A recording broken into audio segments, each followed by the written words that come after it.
When my mom called, her voice was unusually cheerful. Too cheerful. The kind of tone she used when she was trying to disguise tension beneath layers of charm. "Skylar," she said, her vowels stretched just slightly longer than usual. "We're hosting a big anniversary dinner for me and your dad. Formal, elegant black tie. Everyone's coming. We'd love for you to be there." For a second, I just stared at my phone, unsure how to respond. My parents and I had been in one of those quiet, civil stretches. Occasional texts, a few obligatory phone calls, birthdays marked by gift cards and emojis. But "we'd love for you to be there" sounded almost like an invitation back into something I hadn't realized I'd been missing so badly. Of course, I said, too quickly, my voice almost tripping over itself in enthusiasm. I wouldn't miss it.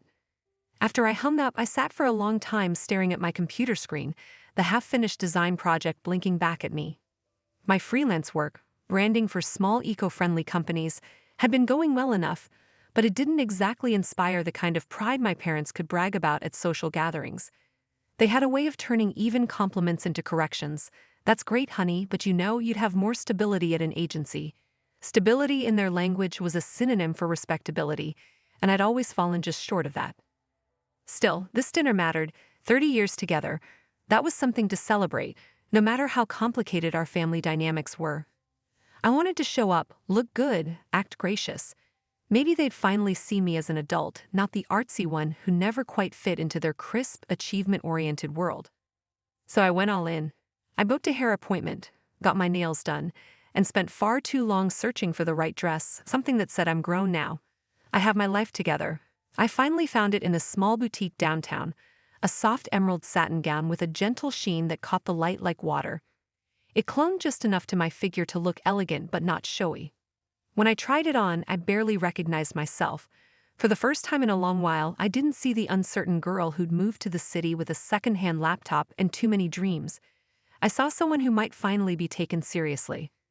The night of the dinner, the sky was already deep blue when I pulled into the country club parking lot.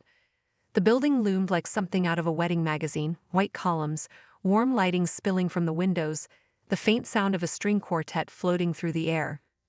I checked my reflection in the car mirror one last time, dabbed a touch of gloss on my lips, and walked inside. The lobby smelled faintly of roses and expensive perfume. Waiters in black vests glided between guests, offering champagne flutes with effortless precision. Everywhere I looked, people were polished, laughing, glowing with the soft confidence of those who knew they belonged. Then I saw my parents. They stood at the head of the main banquet table, hand in hand, smiling for photos as a photographer adjusted his camera. My mom looked radiant in a silver gown that shimmered under the lights. My dad looked proud, his arm draped around her shoulders. It was the picture of success, of partnership, of everything they wanted the world to see. I smiled back when my mom spotted me. Her face brightened and she gave a small wave, the kind that said, "There's my daughter, she made it." My heart lifted slightly. Maybe this really was going to be different. I picked up a flute of champagne from a passing tray, letting the bubbles tickle my lip as I scanned the room for my name card. There were several long, elegant tables arranged in a horseshoe shape, white linens, gold flatware, small flower arrangements in crystal vases. The place cards were written in neat cursive: Mr. and Mrs. Collins, Claire and Daniel, Matt and Lindsay. My sister and her husband, my brother and his fiancée, each couple seated side by side, perfectly matched. I kept walking, looking for mine, and then I saw it. A smaller table off to the side near the dessert station, half in the shadow of a potted ficus. The linens there weren't white, they were bright yellow, printed with cartoonish balloons. Crayons were scattered in a cup, coloring books stacked in the center. Around it sat a collection of children, my cousin's kids, a few neighbors' toddlers, one little boy gleefully stabbing his fork into a dinner roll.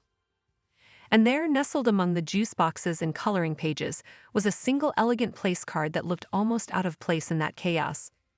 Skevailair. For a heartbeat, I thought it had to be a mistake. Maybe someone had misplaced it. Maybe there was another Skylar, one of the kids perhaps. But as I stood there frozen, I saw my mom glance over from across the room. She saw me staring, and she smiled. Not an apologetic smile, not a sheepish "we'll fix that" kind of smile. No, this one was knowing. Tight, almost rehearsed. The realization hit me with the weight of a quiet, cruel joke. My name was exactly where they meant it to be. At the children's table. My fingers tightened around the champagne glass until I feared it would crack. Around me, laughter and music swelled, the clinking of silverware filling the air, but all I could hear was the dull, echoing thud of my own heartbeat. In that moment, the soft emerald satin of my dress felt like armor that had suddenly turned to paper. At first I laughed, sharp, disbelieving, the kind of small sound that's not a laugh at all but a reflex against embarrassment. The noise died in my throat when I saw my mother's face, the little practiced crease at the corner of her mouth she calls a joke. It was that smile, the one she uses when she thinks she's being clever, when she's softening an edge she's intentionally filed into place. It landed on me like a hand smoothing a wrinkle out of a dress, deliberate, possessive, and cold. "Skylar," my father called, striding across the room with his usual easy self-assurance. His voice was warm enough to fool anyone who hadn't watched him calibrate conversations to land exactly where he wanted them. "You don't mind sitting there, right? We thought you'd have more fun with your cousins. The adults are paired up, couples and all." For a split second, I registered his words as if through a pane of glass. Polite, obligatory, the treatment people give things they mean to rearrange. "You're serious?" I asked, and the question was softer than I intended, because even then I felt ridiculous for needing permission to belong at my parents' table. He laughed, the kind of laugh that ends arguments before they start, that rolls shoulders and changes the subject. His hand came down warm on my shoulder in a clap that felt more like a signpost than an affection. "Oh, come on. Don't make a scene, you're still our baby girl. Sit with the kids, loosen up." The people nearest us laughed, those light, social smooth laughs that have nothing to do with the truth of a moment and everything to do with preserving the harmony of the room. I could see Claire's smile across the table, pity folded into her expression like a neat napkin. Her glass was halfway raised in a small toast. The movement felt choreographed, timed to be supportive without being scandalous. "You'll find someone soon, Sky. Don't worry," she said, the words slipping across the air like polished coins. Well-meaning, practiced, perfectly placed. Each syllable landed with its own little knife. The first one, "you'll," implied a projection of the future I was supposed to inhabit. The next, "find someone," suggested I was lost, as if romantic attachment were a map and I'd misplaced mine. The final phrase, "don't worry," carried the double sting of dismissal and consolation, an assurance that I needn't concern anyone else because my absence in the couple formula was merely temporary, amusing even. I looked down at my hands. The emerald satin of my dress caught the chandelier light and threw it back in frustrated, brittle flashes. I felt the fabric pull across my shoulders like a bandage stretched too tight.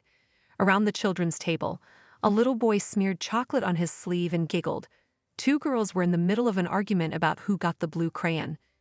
The table itself seemed to hum with a different frequency from the rest of the room, loud, immediate, unconcerned with the curated quiet of adult celebrations. Juice boxes, birthday song napkins, a cupcake with a lit candle forgotten in the center. Sitting down felt absurd. The chair was lower, its seat cushions slightly worn, a small handprint ghosted into the fabric. The plate set before me was cheerful in a way that felt like mockery. Cartoon animals grinning up from the rim, a plastic fork at the ready. I picked at the salad like someone exploring a wound, absently without appetite. The dressing pooled at the bottom in childish, uneven circles. The lettuce was over-chilled, the tomatoes half-raw. I ate because not eating would have been another show, a silent announcement that I was not okay. Around me, the adults spoke in toasts about fidelity, about legacy and lasting love. My parents' voices rose and softened at the expected points, each syllable sanded and varnished for the ears of friends and colleagues. I listened to them speak of permanence while I sat at a table designed for transients, snacks, napkins, prizes that would be spilled and forgotten. It was as if they had drawn a line in the room and labeled my name on the other side. Old memories threaded through the humiliation like a bitter seam. I remembered the dinner when I turned down a corporate recruiter in my senior year and the way my mother's pride had been draped in worry about financial stability. I remembered Thanksgiving when my aunt asked if I'd considered dating someone from church, like an extracurricular activity. Those comments had always been small, manageable pinpricks, easy to laugh off in a family that preferred the illusion of concord. Tonight, though, the pinpricks stitched themselves into a pattern I could finally see. A narrative where my value was always contingent upon my relationship status, a narrative they had rehearsed and expected me to perform. I tried to reclaim the moment, smiled politely at a cousin who offered a sticker, laughed at a joke about cartoons. My mouth moved the expected way. My hands arranged and rearranged the plastic utensils as if they were props in a scene I could direct. But beneath the surface, a different current moved. A slow yellowing anger that pooled in the back of my throat like bile. Not just for the humiliation, but for how lightheartedly they'd handed it to me, as if the sting wouldn't register because it was wrapped in humor. Time dilated, the toasts went on, glasses were refilled, conversations leaked from high school nostalgia to vacation plans and business deals. I watched Claire tilt her head to whisper something to Daniel, and saw the ease of a person perfectly practiced in partnership. I felt the wedge between us like a physical thing, cold and precise, and for the first time a clarity sharpened in me. I didn't want their pity at the head table, their whispered assurances that my life would align the way theirs did. I didn't want to be an exhibit titled Single Sister. Something inside me gave, no dramatic snapping, no Oscar-worthy scene, just the quiet, irrevocable closing of a circuit. I stood, the chair scraping paper against the floor, and excused myself with an automatic, polite phrase that tasted like glass. "Excuse me." My legs moved, steady as if I were walking on another person's instructions. I passed my father, who lodged a final, half-joking, half-concerned "You okay?" into the air. I didn't answer. The restroom mirror greeted me with my own face, cheeks flushed, mascara intact, eyes rimmed with the sharp burn that follows fought-back tears. I touched my lips, felt the smear of gloss, the slight trembling of the lower jaw. I considered going back in to sit at the adults' table and accept the marks of belonging they had left for me. I thought of asking for an apology, of watching them flinch and shake their words into regret. But the thought tasted like performative theater, and I was tired of playing a role that only existed to comfort other people's images of me. So I walked out. The exit doors were cool under my palm. The night beyond was unexpectedly crisp, fragrant with cut grass and distant traffic. I didn't slam the door behind me. There was no need. The room would continue to hum with the warm, comfortable sound of a family that believed they had done nothing wrong. I let the door close on the music, on the laughter and the sweet, clinking toasts, and stepped away into a night that, for the first time in a long time, felt fully my own. By the time I reached my apartment, my hands would not stop trembling. The car ride home had been a blur of taillights and the country club string quartet still lodged somewhere behind my teeth. When I unlocked my door, the thermostat clicked and the quiet of my small living room hit like a physical thing, heavy, expectant. I didn't cry. Not yet. Crying felt performative the way their kindness sometimes was, polished for the audience and scheduled between courses. I dropped my purse on the chair, slipped out of my heels, and sat down on the couch, folding my legs beneath me as if I could shrink to fit into a space that might not be noticed. My phone buzzed against the coffee table like an insect. I picked it up with varnished fingers and watched the lock screen populate with names I had always assumed were safe territory. The first message was short, the punctuation all sharp edges. "Mom, where did you go?" It read like concern but carried the undertone of someone who expected a report. Beneath it, another bubble. "Dad, that was rude, Skylar. Rude. Not we're sorry or are you okay, but rude, a moral judgment delivered like a verdict." Then Claire, "You embarrassed them in front of everyone." Claire's message came off like sympathetic authority, the older sister version of a reprimand. Her words were soft but absolute, as if she'd assessed the social damage and found its location. Me. Each bubble landed like a pebble in the hollow of my chest, and I realized with a clarity so cold it made my teeth ache that the pebble pattern was familiar. These weren't isolated jabs, they were part of a design I'd been inhabiting for years, an architecture of small humiliations dressed as jokes, advice, and concern. Within 2 hours my phone registered 30 missed calls, little rings of escalation I refused to climb. I didn't answer any of them. Not because I wanted to punish them, or because I was being dramatic. I didn't answer because answering would mean engaging in the theater of reconciliation they were good at. Perform apology, accept it, move on. That cycle had preserved the family's image without ever changing the underlying script. Tonight I understood that the movement away from their table hadn't been an impulsive tantrum. It had been a decision. It had the soft shape of a threshold, leave or agree to be diminished. The messages accumulated, then scrolled like a conveyor belt. "Call us, please, you embarrassed us, Sky." The punctuation changed with each sender's temperament, my father's terse, my mother's apologetic but brittle, Claire's corrective. I read each one and felt how their motivations revealed themselves in tone. My mom, above all, wanted harmony, public, visible, unchecked. She feared the chaos of other people's judgments and had learned early to arrange the world so it looked neat. The children's table was a tidy solution in her mind, a way to keep the image of unity intact without confronting the discomfort of difference. My father's reaction felt like social economics. He measured belonging in optics and outcomes.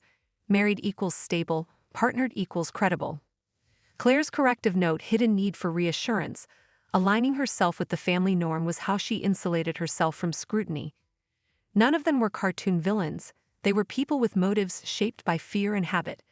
That didn't soften the hurt. It contextualized it. I replayed the evening in a loop, but not like a rerun, more like a forensic scan. The laughter that followed my father's joke, the way my mother's smile was clipped, efficient. Claire's glass raised at exactly the same time their eyes flicked toward me. Each motion was choreography designed to preserve a certain social equilibrium. I'd been an acceptable eccentricity at holiday brunches and graduation parties, but tonight there was a cast list and a seating plan, and my name had been scrawled where I should be small and easily contained. It dawned on me that their jokes had been a methodical way of training my boundaries to shrink, so when the world asked for evidence of family cohesion, my reduced presence would be proof that their system worked. Memory threaded between these realizations. Childhood dinners where compliments came weighted. "That's lovely, but when will you settle down?" The aunt who commented on my busy life like it was a fluke, the grad school acceptance party where my mom beamed, and then immediately asked if I'd found anyone special. Each memory was an annotation to their handbook. Being whole required a partner. I had acquiesced for a long time because it was easier than resistance. But tonight, seated among juice boxes and finger paints, the cumulative arithmetic of those moments added up to something ugly. It wasn't simply singleness they objected to. It was the possibility that I might be content on my own terms, which undermined their narrative about what success looked like. Anger and shame braided together into something less volatile and more clarifying. The anger was bright and hot, yes, but also purposeful. It sketched a boundary. The shame lingered, a residue from years of being othered. I let myself feel both without letting them erase each other. I wrote nothing in reply. I'd opened the contacts list and stared at familiar names, thinking about what reconciliation would cost me. Would accepting their apology mean accepting the next subtle instruction? Would I return to the fold only to be folded again into the crease? I could imagine their relief when I mollified, the way the family portrait would realign. That image felt like a trap. Instead, I did something I hadn't done in a long time. I listened to the small domestic noises of my apartment, the refrigerator's faint hum, the radiator's click, the soft tick of the wall clock. In the absence of their curated chorus, the sounds of my life felt honest. My books on the shelf leaned slightly like an old habit. A stack of unpaid invoices sat beside a coffee mug with my name in a font I'd designed. These were pieces of me they didn't read as whole, they read as anomalies to be fixed. There was a sharp relief in that clarity. If their affection required my correction, then their affection had conditions I no longer wished to unconsciously meet. I made coffee at midnight, letting the kettle's warmth move through my fingers. The act grounded me. I was not an echo in someone else's hall. I pulled a design brief from the table and read a paragraph, savoring the idea that I could direct my energy where competence and creative labor would yield tangible results, not the frail currency of social approval. The thought of waking up the next morning and answering their calls with a rehearsed apology made me feel hollow. Better to let them sit with the discomfort of an unanswered phone than to erase the lesson by smoothing it over more neatly than it had been made. Then, around midnight, there was a single deliberate knock at my door. The knock was 3 sharp, measured taps, so deliberate it sounded rehearsed, like someone crossing a stage. My heart stuttered in response, as if the night had finally decided to confront me directly. I moved to the door with the slow, careful steps of someone who has rehearsed every possible outcome and wants to pretend they haven't. The peephole showed nothing but a halo of foyer light. When I opened it, my mother filled the frame like a figure carved out of the evening she'd come from. Makeup smudged down her cheeks, mascara tracing black rivers, hair loose at the temples where the pins had failed. Her skin was flushed. Her face carried the kind of exhaustion that comes from having to look a certain way in public while steering the private narrative. My father stood behind her, shoulders pulled inward as if bracing against a truth he hadn't planned for. "Skylar," my mother said, voice rasped thin from emotion. She took a step forward without asking and reached for my hand, fingers cool and small against my palm. I didn't mean to hurt you. I just... Her apology was already working in her mind. The words formed, then folded under the weight of what she presumed would be forgiven. I watched her eyes, the way they searched my face for the version of me that would accept the script she was offering, the embarrassed daughter mollified. I felt a catalog of past concessions arrange themselves like props on a set. Brunches where I'd laughed off a pointed question, holidays where I'd nodded through a joke, conversations end stopped by their polite sarcasm. I felt anger rise in me, not the raw, hot flare of immediate fury, but a longer-burning, disciplined anger that clarified rather than consumed. Just what? I interrupted, because the silence was a pool I didn't want to drown in. My voice surprised me, steady and small in the hush. Make sure everyone knows your daughter's single, that I don't belong with the adults. Her lip trembled. She inhaled like someone who needed a script and couldn't find the line. Sweetheart, you take things too personally. It was supposed to be lighthearted. The phrase slid out with the casualness of a practiced excuse, soft, dismissive, an attempt to transmogrify cruelty into chuckles. It was the same language that used to deflect my questions about stability. Lighthearted, we were joking, don't be so sensitive, the lexical tools of avoidance. I let the accusation land. It was the simplest, truest summation of the night. They'd crafted a scene with me as the punchline, and then acted surprised when I did not laugh. No, Mom, I said quietly, each syllable precise as a surgical instrument. It was supposed to be humiliating. She flinched like a person struck, and for a moment the world narrowed to the space between our faces, the tremor of her lower lip, the dampness at the corner of her eye. It would have been easy to let that flinch implode into absolution, to place the whole thing onto her sorrow and say, I forgive you. But forgiveness offered too neat a closure. It would have looped the hurt back into their theater of harmony. I couldn't perform that for them, for their benefit. Behind her, my father's stance was less theatrical and more pragmatic, awkward guilt flitting across a face trained in social legibility. He opened his mouth, closed it, then finally stepped forward, voice small where it normally folded rooms. We didn't realize how much it would hurt you. We're sorry. The apology had the cadence of someone used to resolving minor public faux pas. Identify the breach, issue the balm, move on. But the evening had not been a breach. It was the accumulated design of a family dynamic. His apology felt like a band-aid offered to a bone-deep fracture. In his eyes I saw the outline of his motive. The cost-benefit ledger of reputation over relationship, an instinct to prioritize image and optics. He wanted reconciliation because it repaired an image he maintained for others, not because he had interrogated his own role in the habit of dismissal. I looked at them both, my mother's red-rimmed eyes, my father's embarrassed sag, and I listened, not only to their words but to the silences beneath them. The silence said more. It revealed years of small negotiations in which my presence had been adjusted to fit their comfort. It revealed a parental desire for tidy narratives. My mother had arranged a room like she arranges life. Order, symmetry, a story that tells well. My father had measured my worth in acceptability. That understanding did not cushion the wound, it made the wound intelligible. If I forgave quickly, I risked presuming the role they'd penciled for me without their ever revising the text. Do you know what it felt like? I asked, not to vent but to translate emotion into facts.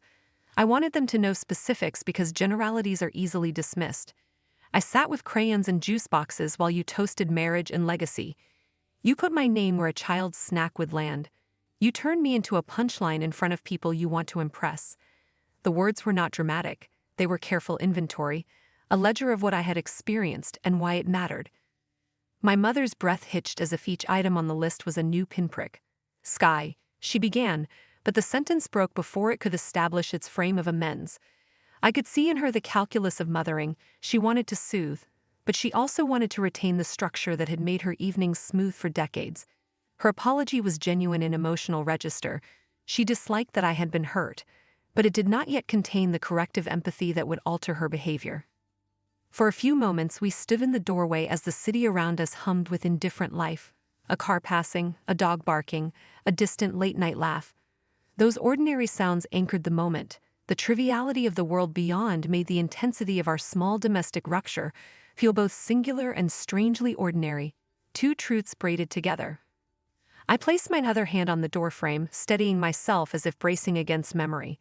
I felt the old ache of wanting to be seen, not as a problem to be solved, but as a person with choices that did not require redefining. "I love you," I said finally, because omission would have been a cruelty of its own. The words were not soft, they were exact. "But tonight, I need space. You made me feel small in a room full of people who were supposed to love me." Saying it closed a circuit. Naming the injury gave it form and contained its volatility. It refused both the erasure of a perfunctory apology and the spectacle of a dramatic rupture. It was a boundary set in measured adult language. My mother's shoulders slumped. My father opened his mouth, then closed it again. For a beat there was a visible reckoning in their faces, a recognition that their impulses, comforting as they were to them, had consequences they hadn't fully considered. My mother reached as if to touch my cheek and then stopped, unsure whether a touch would heal or erase. You could read the moment either way, as a failure to bridge or as the first tremor of a bridge being built properly, brick by difficult brick. I stepped back, letting the door move with me into the frame of my own apartment. I didn't step forward to invite them in. I wasn't ready to convert the night's rawness into a museum exhibit labeled "Lesson Learned."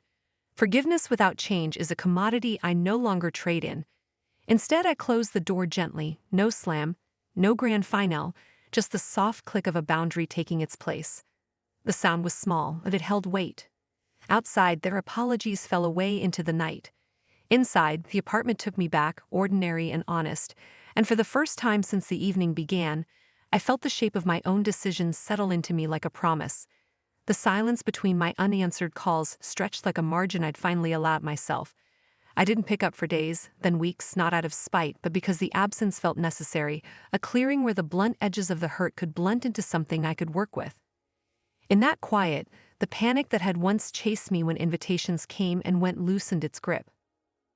There was a strange, steady peace in not rushing to soothe other people's discomforts at the expense of my own feelings. It was astonishing how small acts of refusal rewired a deeper circuitry. Boundaries began to feel less like barricades and more like the architecture of a room I could inhabit without apology. Work became the place where the heat of my anger and the cool of my clarity could coexist and be useful. I poured myself into a campaign for a sustainable home products startup, branding a half-dozen hero visuals, a microsite with an interactive element that let users map their carbon savings. The brief required honesty and a soft kind of persuasion. I gave it everything I had. Rather than designing to impress my family's imagined judges, I designed for strangers who might find a little beauty and utility in what I made. I worked at odd hours, often with a mug of black coffee cooling beside my laptop, my fingers skimming across the keyboard as if they were shaving away a layer of doubt. Each iteration felt like a small reclamation. Typography that pulled confidence out of white space, a color palette that didn't ask permission, messaging that honored the consumer's intelligence. The pieces clicked in a way that surprised me. The launch day arrived with a precise, flat calm. We dropped the site early morning. By noon, a design blog picked it up for its inventive interface. By evening, the campaign was circulating on social feeds with the sort of attention my past projects had only dreamed about: shares, organic mentions, a few thoughtful tweets from industry professionals I respected. The clarity I'd cultivated in solitude showed up in the work, crisp, honest, and unembarrassed. Within a week, a regional environmental nonprofit reached out with an inquiry that led to a partnership. Within a month, a larger client, a boutique chain expanding nationally, offered me a contract that would change my quarterly projections. They said they'd been drawn to the campaign's authentic voice and its clean creative direction. I read those phrases like confirmations of an internal truth I'd started to trust. Competence did not need validation from the people who had taught me to doubt. Success didn't erase the hurt, it reframed it. I began to understand that dignity doesn't bloom from other people's approval.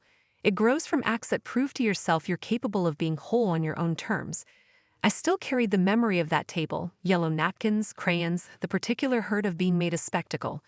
But it no longer mushrooms into the defining story I tell myself about who I am.